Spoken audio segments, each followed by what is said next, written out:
Hey guys, so Mediocre Farmer's Wife here. I have orders to fill today, and one of the things that I am making is my garlic and herb and cheese no knead artisan bread. So I thought I would just kind of go through the process of how I make that bread with you today. It is so easy and it is so much less time consuming than sourdough. I have been doing fresh milled flour now for close to almost a year, I guess, getting there, a couple months, give or take. And I like to do all the epic fails for everyone else so that nobody else has to have an epic fail because it's very frustrating. So anyways, this is one of my favorite breads to make because it is so easy and it kind of gives you the sense that you're making a sourdough. With the stretch and folds, there's no kneading to it, but there's a few stretch and folds and you can make it nice and round, and it's just, I don't know, I'm obsessed and I think it's fun. But anyways, I've been playing around with different kinds of wheat berries that give it the best texture, and so I'm excited to share that with you today. And no, I have not mastered the beast of sourdough with fresh milled flour yet.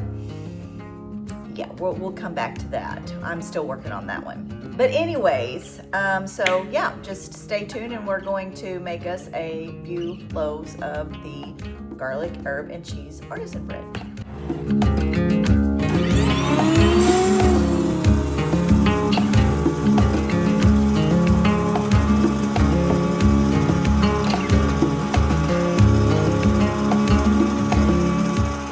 Guys, we're gonna get started on putting this flour, yeast, salt together in water, and now I'm gonna put the camera down so you can see what I'm doing and just keep talking. All right, so the first thing we're gonna do in our bowl is we're just going to mix our yeast and our salt with the water and mix it up until the yeast is dissolved. The water needs to be kind of like, I don't know, baby bath water or something like that. Not super hot or you'll scorch your yeast.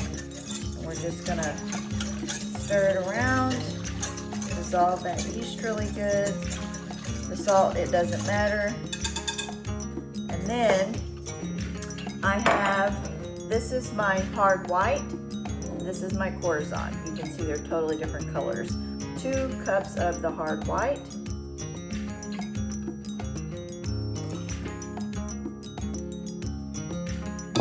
And 1 cup of the corazon. And then we are just going to mix this together. It's going to be a very wet, shaggy dough, just FYI, and that is what you want.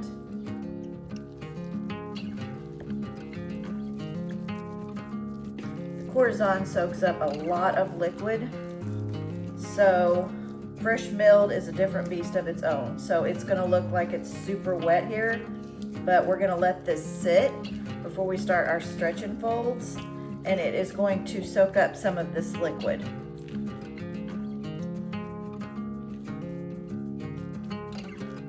So just to give you an idea, you can see that this is still pretty wet, but like a texture.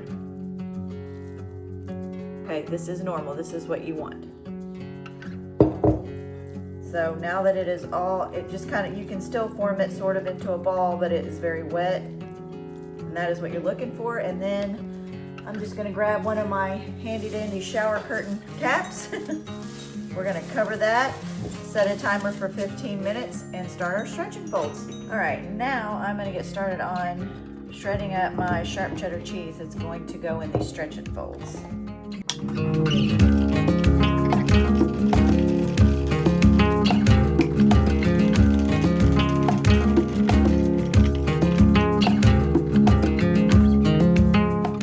Alright, so now we're going to do our first series of stretch and folds, and in this I am going to start adding some of my, this is where you, if you're not using inclusions, you don't do anything except the stretch and folds. I'm making some garlic, herb, and cheese bread, so I'm going to add a little bit into my stretch and folds. So I just have some Italian herbs here. I'm just going to sprinkle in a little bit of minced garlic, and I'm going to sprinkle in and then some cheese. And I will probably do this with each stretch and fold that I do. So then you're just gonna take it, and it's not gonna be really stretchy this first go around. We've got 4 of these to do. And you're just gonna come over, try to stretch it up, make it around.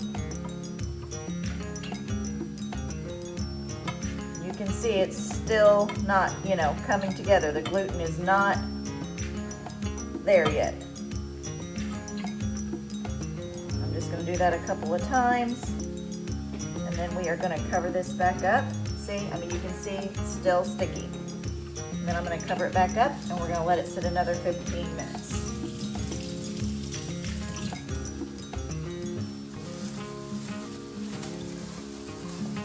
Okay, now we're on stretch and fold number 2. You can see it's starting to get nice and fluffy. So I'm gonna add a little bit more of my seasoning in here, just so it gets good and incorporated. A little bit more of my garlic. And just a touch more cheese here. And we're gonna do, see how much better that's coming up out of the bowl. It's just gonna get better. The gluten is starting to kick in, so this is a good sign. Okay, now we've got us a little dough ball. We're gonna put the lid on it and come back in 15 more minutes. Okay, we're back for the 3rd stretch and fold, and you can see it's getting a lot easier to do.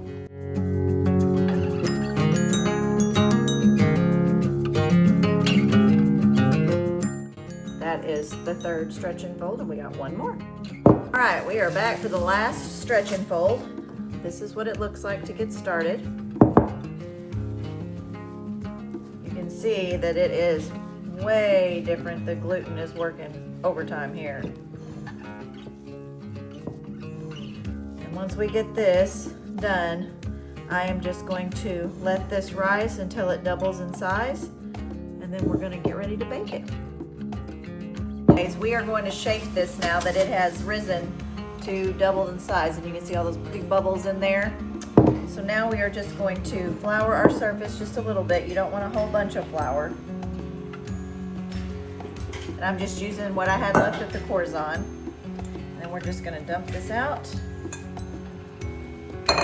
And we are just going to shape it and pinch up the sides.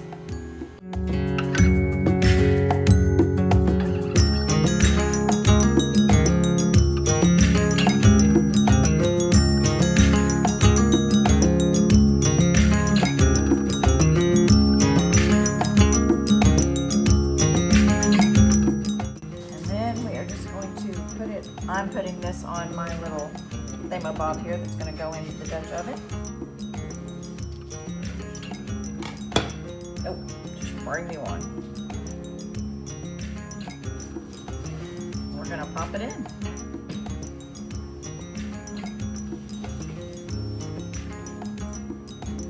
There we go. And then put the lid on. I'm going to put it in the oven for 30 minutes on the 450. So I preheated my oven to 450, and when I was doing that, I put the Dutch ovens in there so they could get hot, so that this bread could go straight into a hot Dutch oven when we put it in. We're going to bake it with the lid on for 30 minutes and then take the lid off for the last 5. Stay tuned. And now the bread is out. They smell absolutely amazing. They look beautiful. And I cannot wait to cut into these bad boys. All right, now is the true test. We're gonna cut it open and see what we got on the inside. Oh my God. Edit that. Here we go. Look at that.